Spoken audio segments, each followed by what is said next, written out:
Zdravo. Evo nešto zanimljivo. Globalna financijska situacija 2026.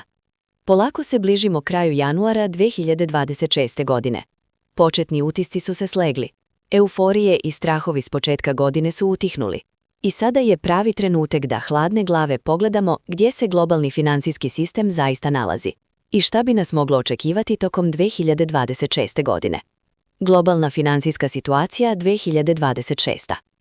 Iza nas su godine nagomilanih dugova, nekontrolisanog štampanja novca, geopolitičkih potresa i sve vidljivijeg gubitka povjerenja u institucije koje su decenijama predstavljene kao stup stabilnosti. Ono što danas gledamo nije iznenadni lom, već posljedica dugog procesa u kojem su problemi gurani pod tepih, odlagani i maskirani privremenim rješenjima. Ulazak u 2026. ne donosi jasan oporavak, ali ni trenutni kolaps.